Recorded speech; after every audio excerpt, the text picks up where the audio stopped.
So good morning, students. Am I audible? All of you are present, no? Yes, ma'am. Okay. So today we'll continue with the previous class. So in the last class, you have learned about digestion and absorption of proteins, isn't it? What is the end product of digestion of proteins? Anurag, today I will ask those students whom I have never asked. Okay, Anurag, you are there? Roll number 610. Yes, ma'am. So what is the end product of digestion of proteins? What do you get after the proteins are digested? What are proteins made up of? Amino acids. Yeah, amino acids.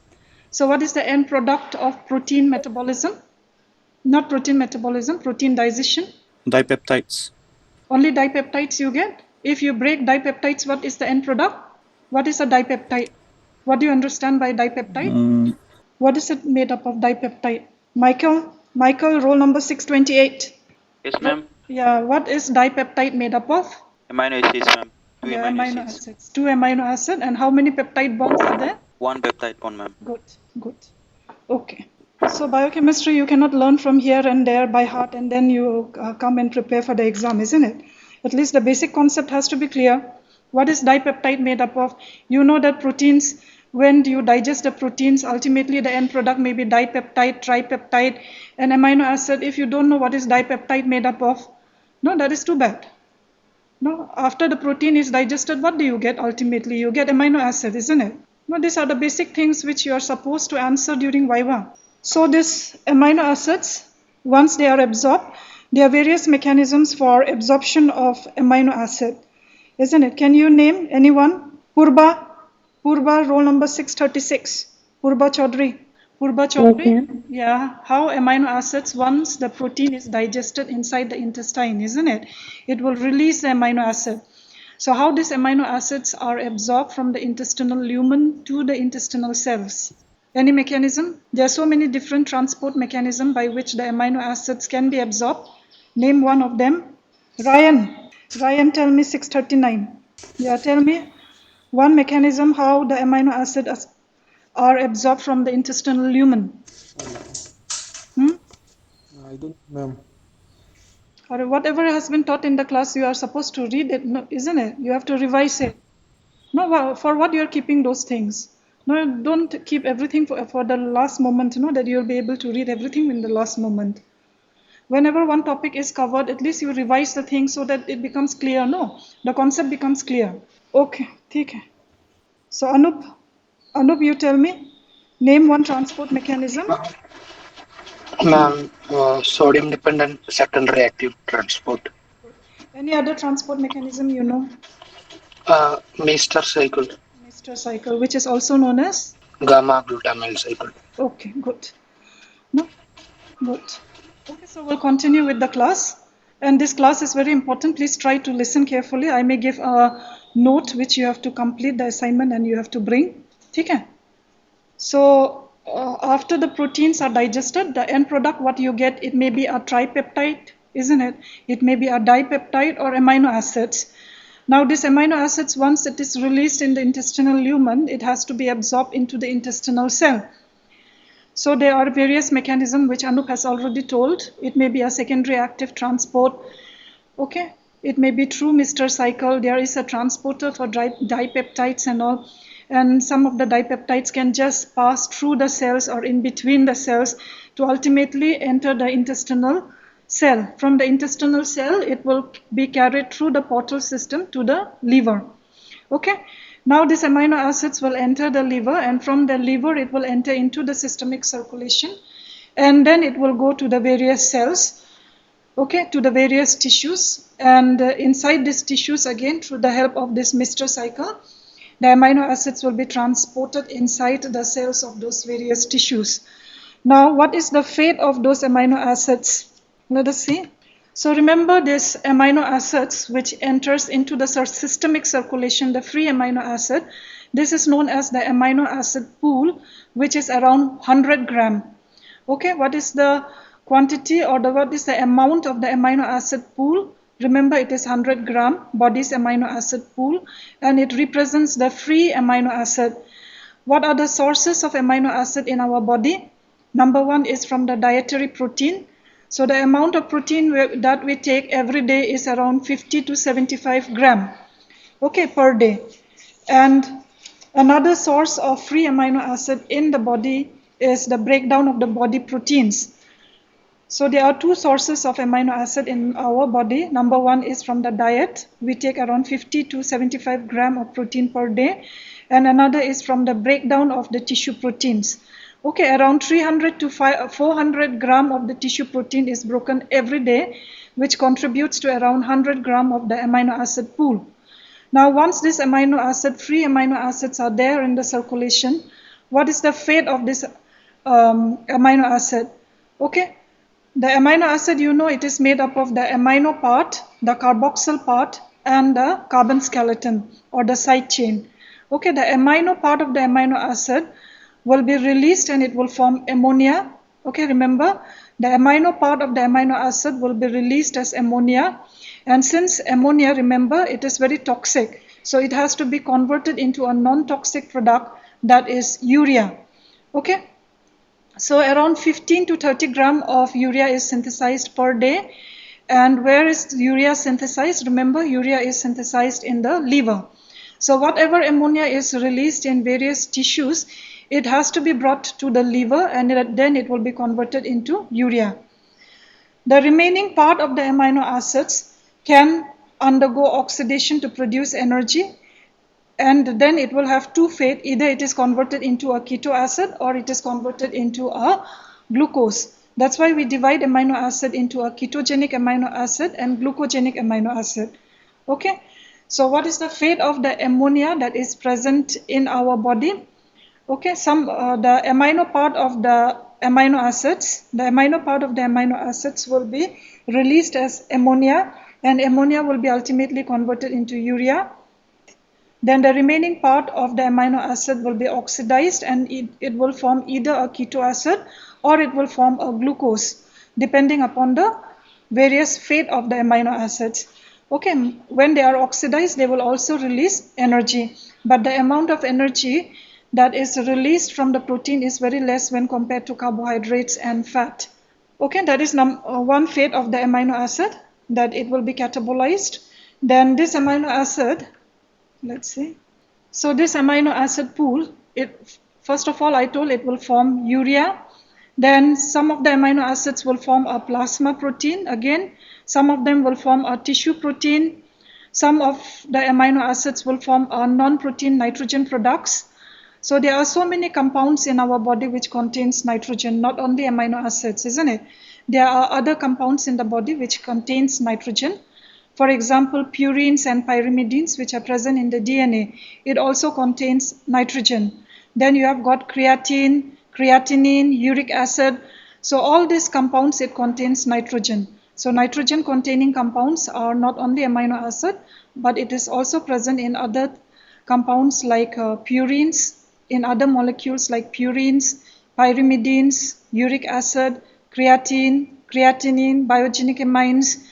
So all these molecules are known as the non-protein nitrogen.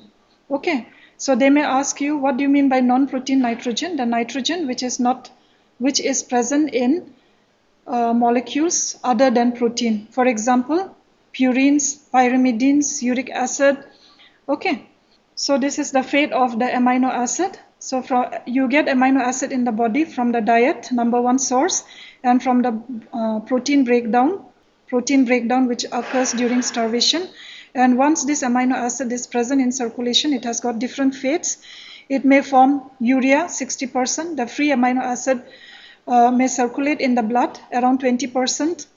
Okay, 20% of the amino acid is present in the blood. Some of the amino acids will form plasma protein, around 10%. And again, the amino acid may be utilized for synthesis of various tissue proteins. So amino acid, what is the total amino acid pool in our body? Remember, it is 100 gram. How much protein is broken per day? It is around 300 to 500 gram per day. So that was the amino acid pool. Now what about the ammonia pool? So ammonia you get after the amino group of the amino acids are released, then you get ammonia, isn't it? So what are the compounds which contributes to ammonia pool? Number one is glutamic acid. Remember, glutamic acid is the most important amino acid which undergoes deamination, and it is the most important source of ammonia in our body. Clear? So glutamic acid is number one source by deamination of various amino acid, then amino sugar from purines, pyrimidines, and you get ammonia in the blood not only from these compounds but also from the putrefaction of the protein in the intestine. So when proteins are broken down by the intestinal bacteria, they release ammonia. Okay, now this ammonia is absorbed through the intestinal cells and it enters the systemic circulation. So you get ammonia not only from amino acids and the non-protein nitrogenous compounds, but also from the intestinal bacteria which acts on the protein. Now once this ammonia is in the circulation, what will be the various fate? The ammonia can form glutamine. Okay, glutamate can combine with ammonia and it can form glutamine. Then aspartate can combine with ammonia and it can form asparagine. And this ammonia will be converted into a non-toxic product, that is urea in the liver. Okay, so what are the sources of ammonia inside our body? Vivek, bolo, what are the sources of ammonia inside our body? Main source is glutamic acid. Yeah, glutamic acid, because glutamic acid is the most important amino acid. Remember, please note it down. Glutamic acid is the most important amino acid which undergoes oxidative deamination. Okay, so glutamic acid is also the most abundant amino acid that is present in your plasma or in your blood. So it undergoes oxidative deamination in huge amount.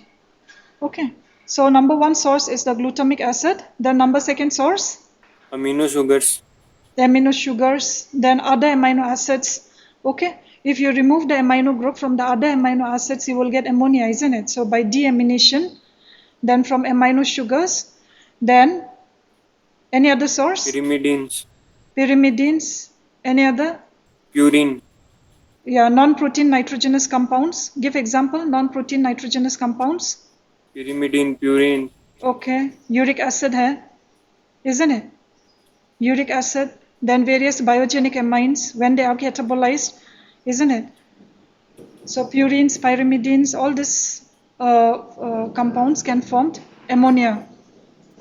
Then you get ammonia also from the putrefaction by the intestinal bacteria, okay, from glutamine and asparagine.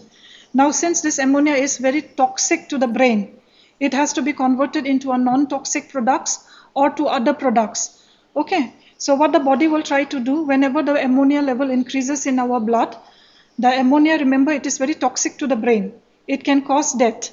So what the body will try to do, ammonia will be converted into a non-toxic product, that is urea, by the liver, and this urea will be excreted in the urine through the kidney.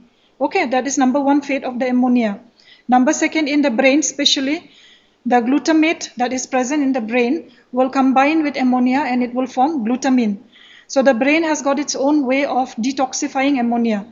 So one of the important way how brain detoxifies ammonia, remember, is by formation of glutamine.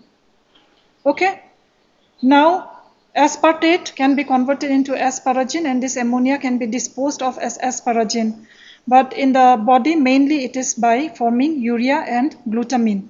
Okay, so in the question, if in the exam, if somebody asks you how ammonia is detoxified in the brain, remember it is through formation of glutamine, isn't it? So glutamine synthesis can occur in all the tissues, but urea formation occurs only in liver. So if the ammonia which is formed in the brain has to be detoxified, it has to be brought to the liver and then converted into urea. It will take time, isn't it? So this ammonia can diffuse into the brain cells. So what the brain cells will do, it will convert the ammonia into glutamine. Clear? Any confusion? So remember ammonia, how much amount of ammonia is present in our blood? It is around 15 to 20 microgram per dl. Normal blood ammonia level is around 15 to 20 microgram per deciliter. Okay, so if it is increased beyond that, then ammonia becomes very toxic.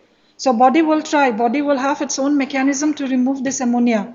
So number one, the most important is through formation of urea. Okay, urea formation occurs in the liver, remember, and the excretion occurs through the kidney. And numbers in the brain, in other tissues, it is by forming glutamine, and also ammonia can be removed by forming asparagine. Clear? Any confusion? Any confusion? Anup? No, ma'am. No. Okay. So before going into transamination, whenever protein is metabolized, metabolism can be divided into two, isn't it? One is catabolism. Catabolism means breakdown, and anabolism is synthesis. So we can divide the metabolism of proteins into two. One is catabolism of proteins, and number second is the anabolism of proteins. So when the proteins are catabolized, for example, when the proteins are catabolized, ultimately you get amino acids, no? So metabolism of protein is nothing but metabolism of amino acids. So amino acids can be catabolized or it can be anabolized. So when this amino acid, for this example, this glutamate, okay, this is an amino acid. When it is catabolized, it has got two fates. I have already told. The amino acid has got an amino group, the carboxyl group, and the side chain. The amino group will be released as ammonia. Okay, it will be transported to the liver, and in the liver, it will be converted to urea.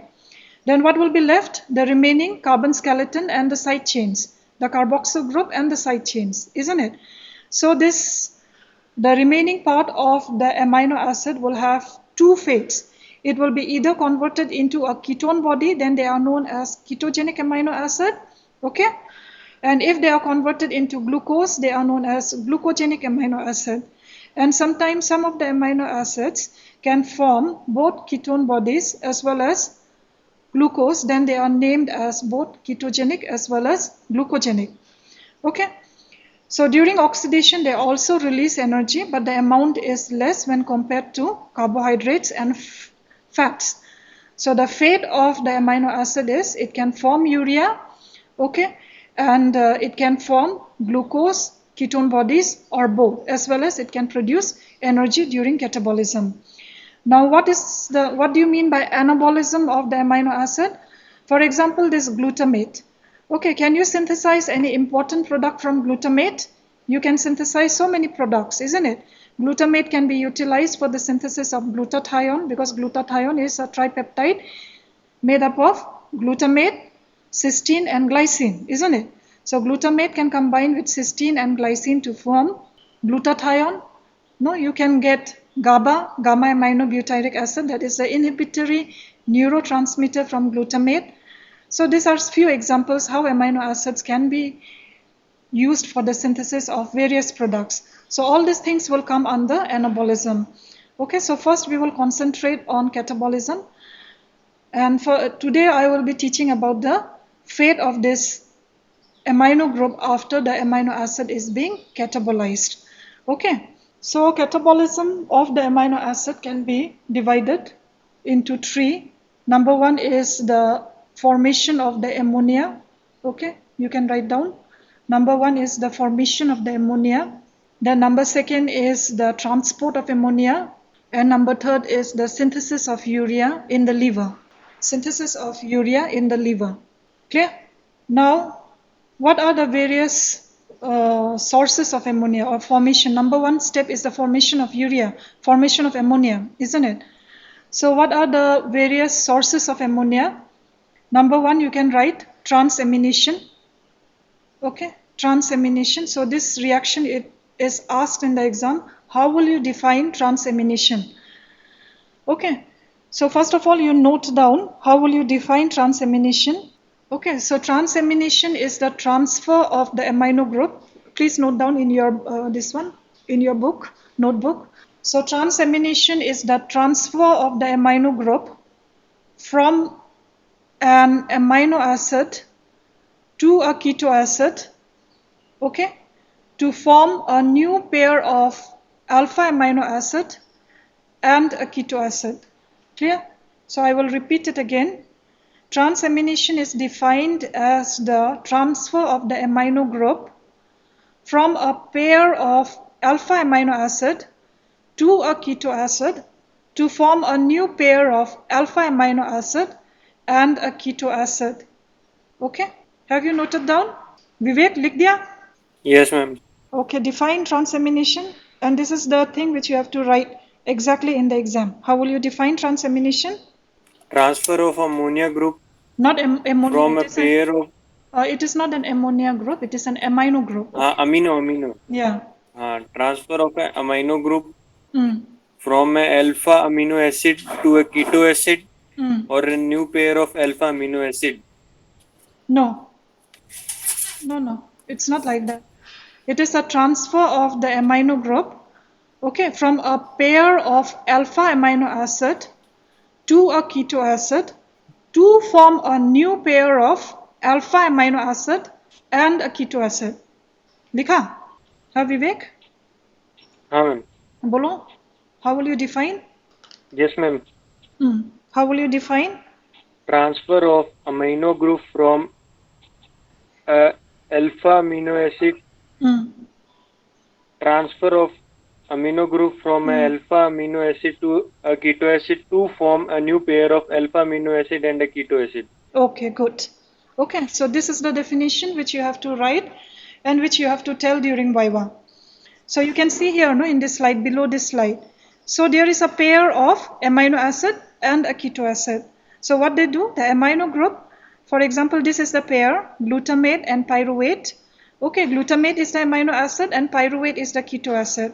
So what you can see, the amino group from this amino acid is transferred to a pyruvate, isn't it? And ultimately what you will get? You will get a keto acid and a new amino acid. Glutamate, after donating the amino group to a pyruvate, is converted to a keto acid, that is alpha ketoglutarate.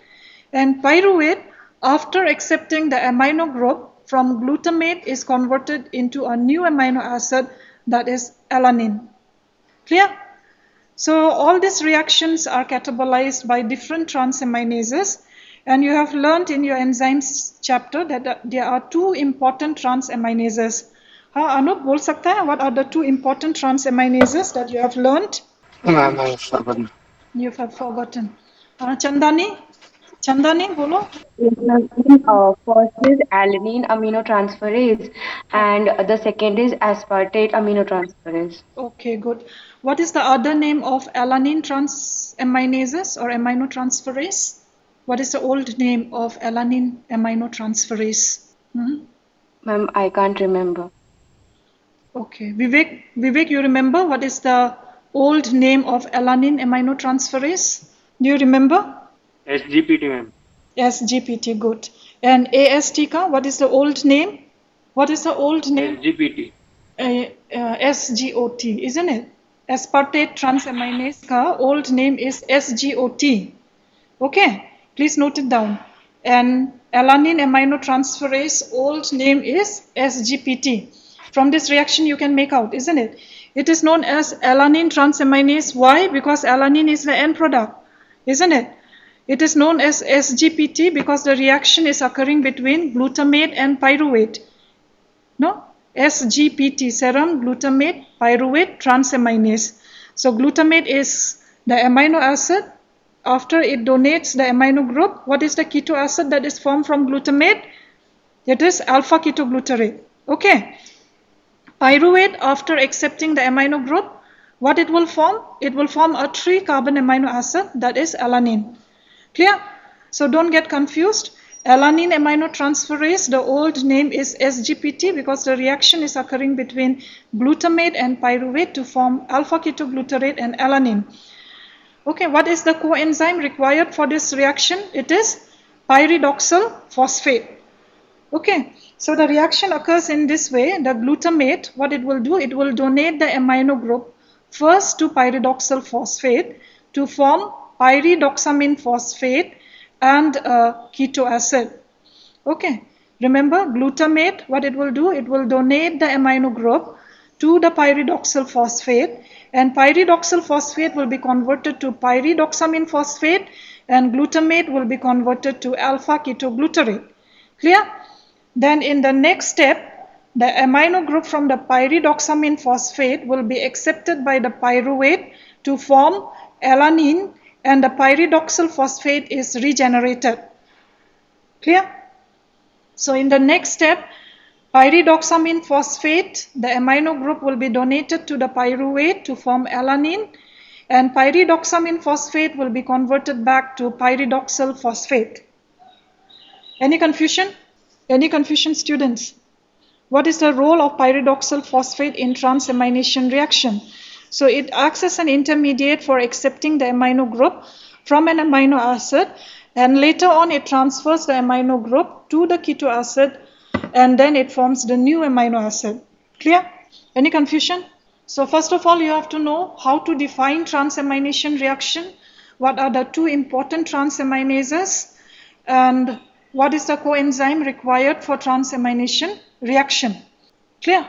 Now, what is the reaction that is catalyzed by the aspartate transaminase? It is there. Anyone who knows? In the aspartate transaminase, remember, glutamate, okay, up it will be glutamate, and the keto acid will be oxaloacetate in case of aspartate transaminase. In both the reaction SGPT catalyzed by SGPT and SGOT, the glutamate will participate. Okay. In the reaction that is catalyzed by SGOT, glutamate and oxaloacetate, they will participate. The amino group from the glutamate will be accepted by the oxaloacetate, and oxaloacetate, after it accepts the amino group, it is converted to which amino acid? To which amino acid? Chandani bolo. Oxaloacetate. Aspartic acid. Okay, that's why it is known as aspartate transaminase. Clear? So oxaloacetate, suppose if it was not pyruvate, if it was an oxaloacetate molecule, after it accepts the amino group from the glutamate will be converted into oxaloacetate, and glutamate, after donating the amino group, will be converted into alpha ketoglutarate. The reaction will be catalyzed by aspartate transaminase. It will need the same coenzyme, that is pyridoxal phosphate. Clear? So the two important transaminases in our body is SGOT and SGPT. SGOT also known as AST, and SGPT also known as ALT. Then there is one important transaminase, remember, which is important during starvation, that is known as alanine transaminase. Alanine transaminase. So alanine transaminase, what it will do? During starvation, what will happen? What happens during starvation is our tissue proteins are broken, especially the proteins, the tissues which are present in muscle. Okay, so the muscle tissues are broken down and it will release the amino acid. And one of the most important amino acid which is released from the muscle is alanine. Clear? Now once this alanine is released, it has to be converted into a glucose. No, because during starvation you have to synthesize glucose by gluconeogenesis. So alanine is converted into glucose by first converting it into pyruvate by alanine transaminase. Okay, so there are different various type of transaminases. The important ones AST, ALT, and alanine transaminase, which becomes active during starvation. Okay, you know that glucogenic amino acid is one of the source for gluconeogenesis, isn't it? And the most important gluconeogenic amino acid is alanine during starvation, which is released from muscles. Any confusion? You students, you can please clear your doubts. Pradeep Mehta, 635. Pradeep Mehta is there? Yes, ma'am. समझ में आया? Yes, ma'am. Yes, ma'am. समझ में. Okay. What is the role of alanine transaminase? You please tell me. Alanine During the starvation, Okay, good. the muscles break down the protein into amino acid, Okay. which is known as alanine, which is need to be converted into glucose Okay, true during the pyruvate. starvation Yeah, true pyruvate by through alanine. pyruvate. Yeah. So muscle proteins are broken down not only into alanine, remember, into various forms of amino acids. Okay, but alanine is the most important amino acid. So any confusion regarding transamination reaction? How will you define transamination reaction? Okay. So Divyangs is there? Divyangs, you are there? Yes, ma'am. Bolo, what are the amino acid which cannot undergo transamination? It came in your exam, first internal exam. Name the amino acid which cannot undergo transamination reaction. Ma'am, leucine, Leucine, lysine, lysine. Okay, lysine is there. isoleucine. No. ठीक है, you switch off your audio. Okay. So the amino acid, you can think yourself, no? Naturally, those amino acid which does not have an amino group cannot undergo transamination, isn't it? So there are amino acid which has got imino group instead of amino group, like proline and hydroxyproline. They have got amino acid, so they cannot undergo transamination reaction. Okay. Other than proline, hydroxyproline, there are other two amino acid, that is lysine and threonine. Please note it down. Lysine and threonine, they cannot undergo transamination reaction. Clear? So one question, Vivek Bolo, in transamination reaction, do you get ammonia? No, ma'am. You are not getting any ammonia, isn't it? But the ammonia is all the ammonia group or the amino group from all amino acid is being channeled towards formation of glutamate.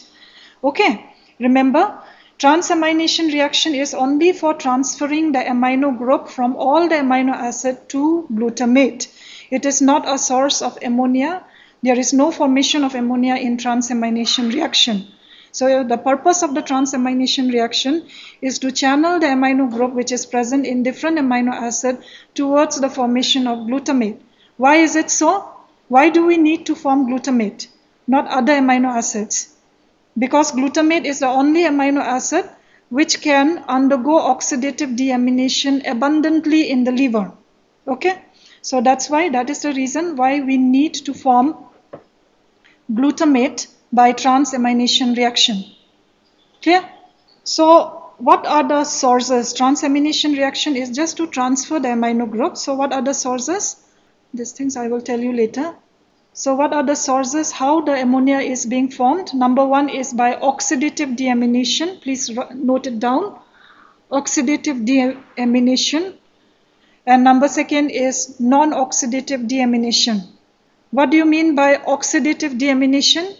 Oxidative deamination is a deamination where there is formation of the reducing equivalent like NADH or FADH2, which is finally oxidized in the mitochondria, isn't it? So when you get this reducing equivalent, generation of reducing equivalent during the process of deamination, then we call it as oxidative deamination. Clear? So oxidative deamination can be of two types. Okay, so let me just see if it is there. Okay, oxidative deamination can be two types. Number one is the reaction which is catalyzed by glutamate dehydrogenase. Please note it down. The reaction which is catalyzed by glutamate dehydrogenase. Number second is a reaction which is catalyzed by L and D amino acid oxidases. L and D amino acid oxidases. Clear? Now, by transamination reaction, all the amino acids will be converted into glutamate. Clear? Now this glutamate will be released into the circulation. It will be transported through the systemic circulation and then it will enter the liver.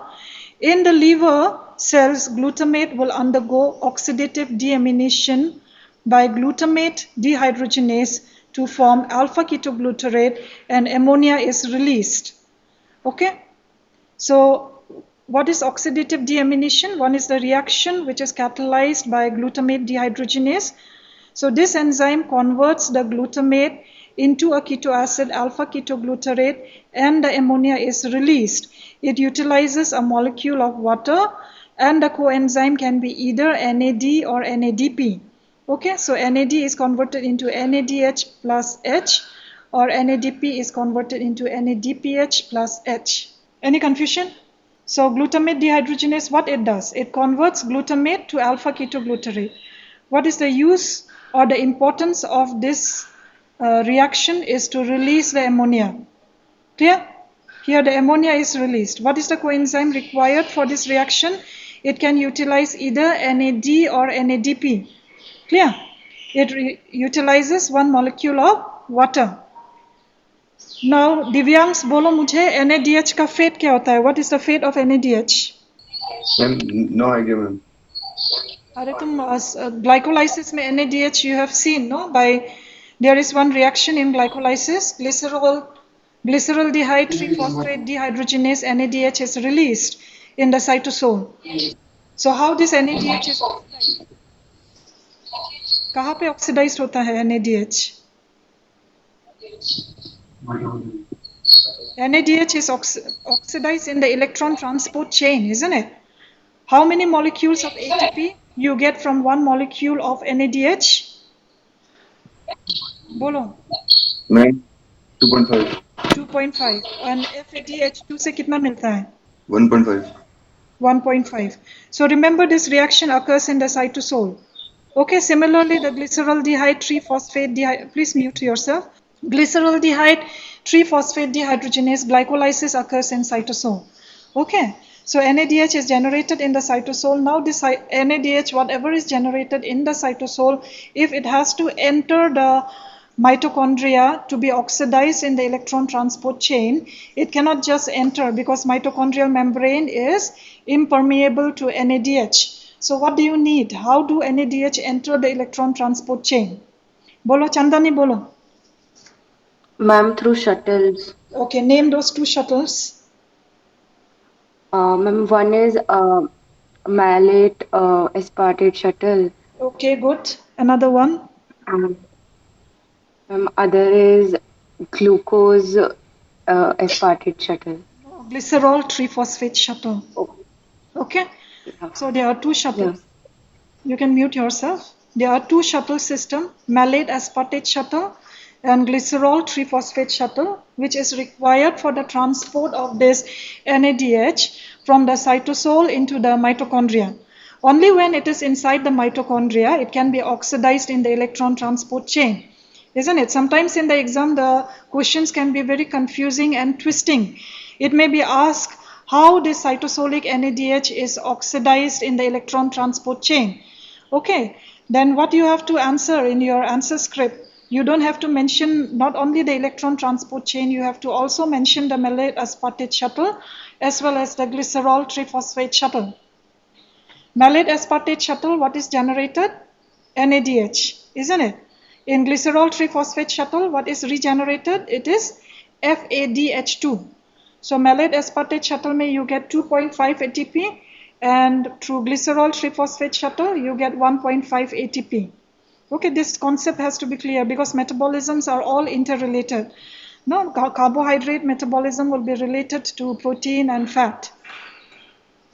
So NADH, whatever is generated in the cytosol, okay, ultimately it has to be oxidized in the mitochondria. Then another coenzyme required is NADPH, isn't it?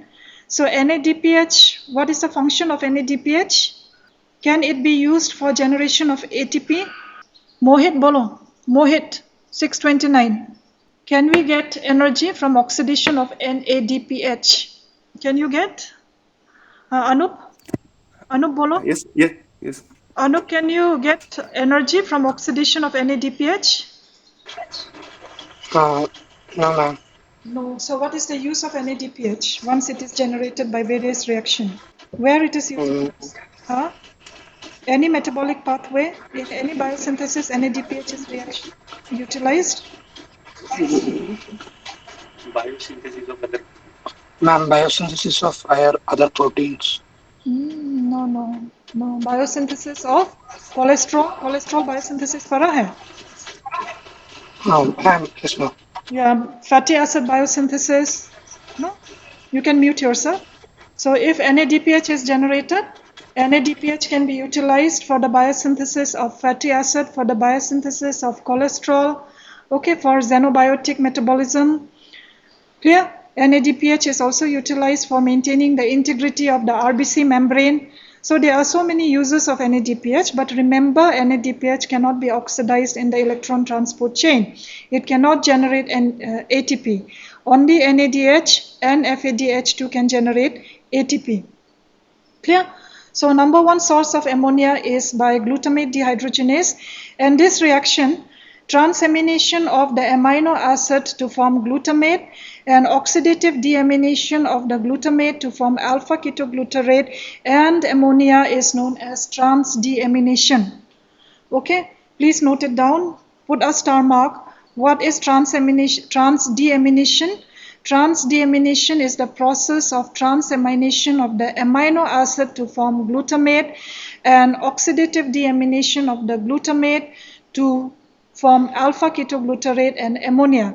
So these two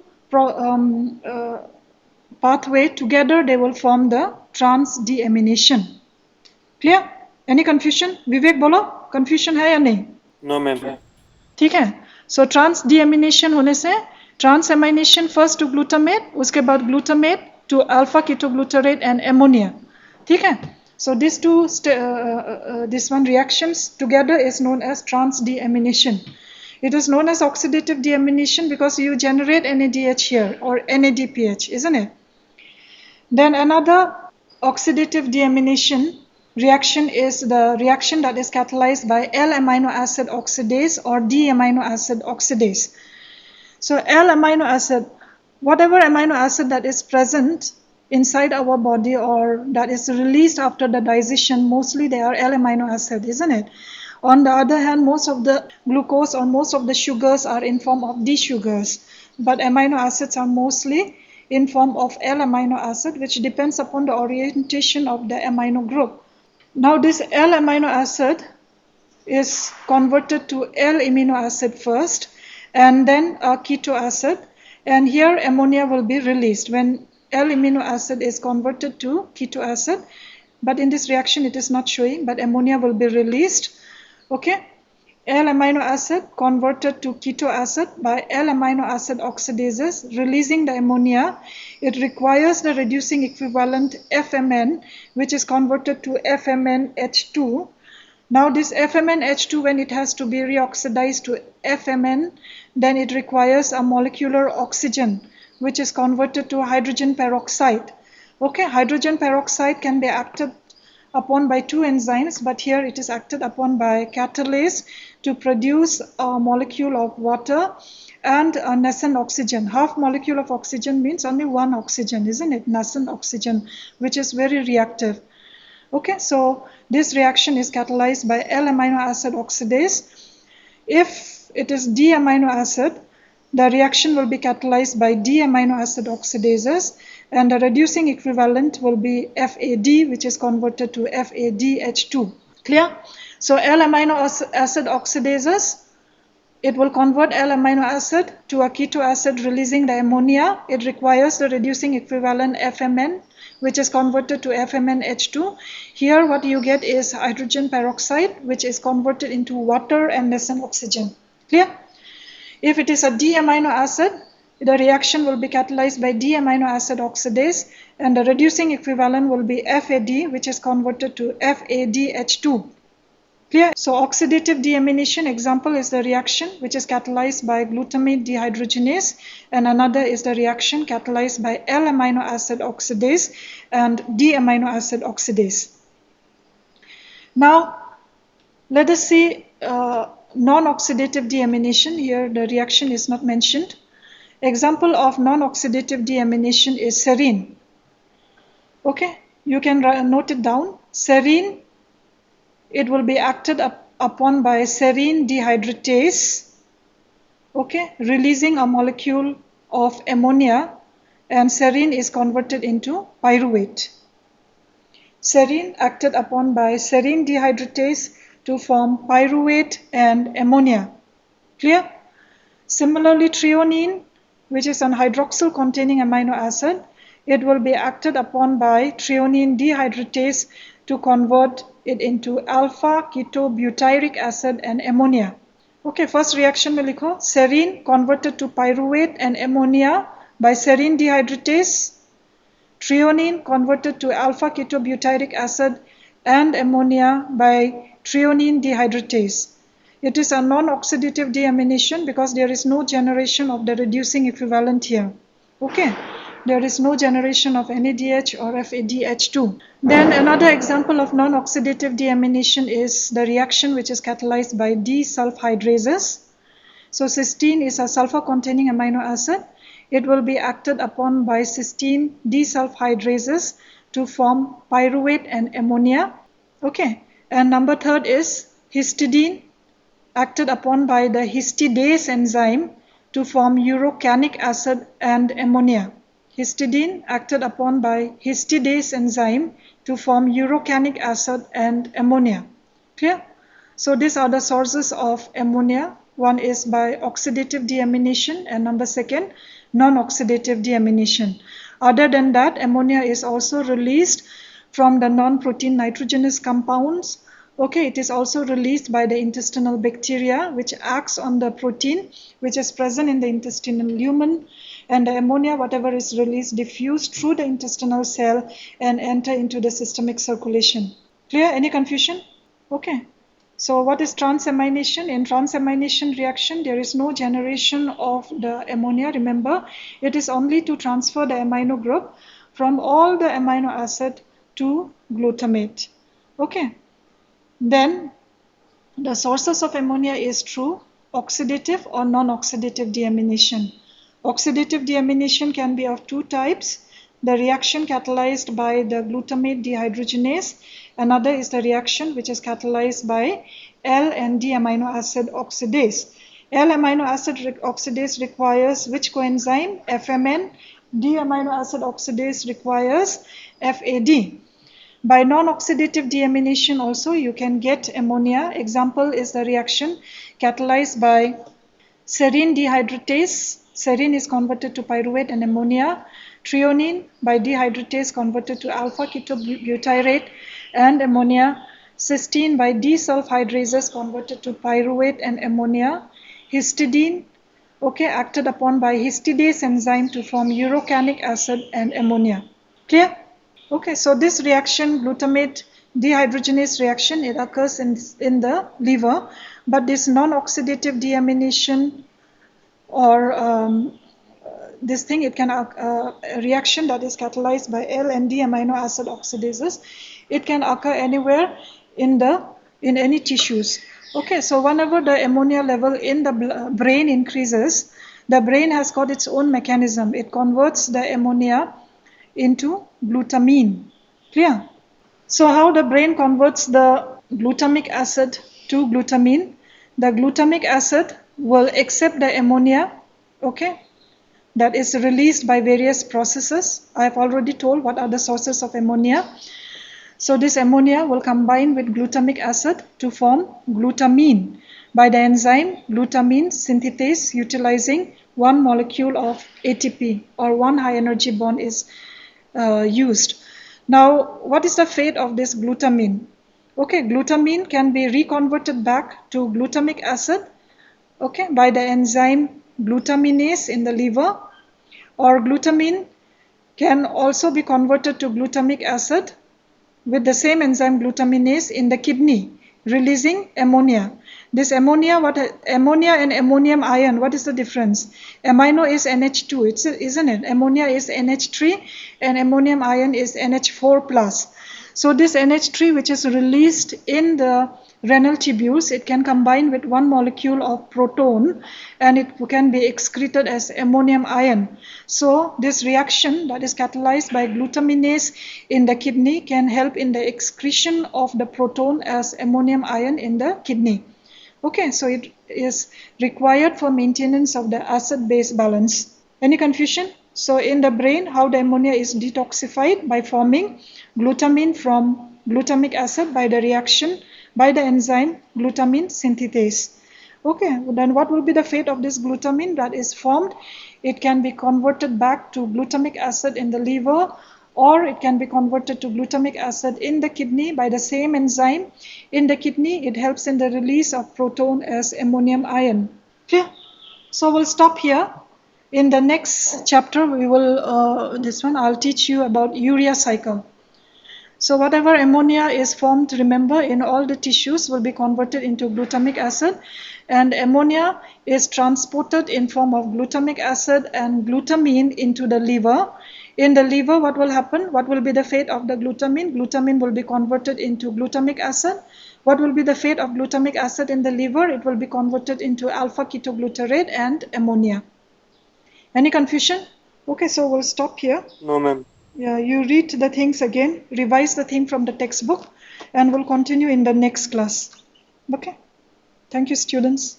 Thank you, ma'am. Okay, ma'am.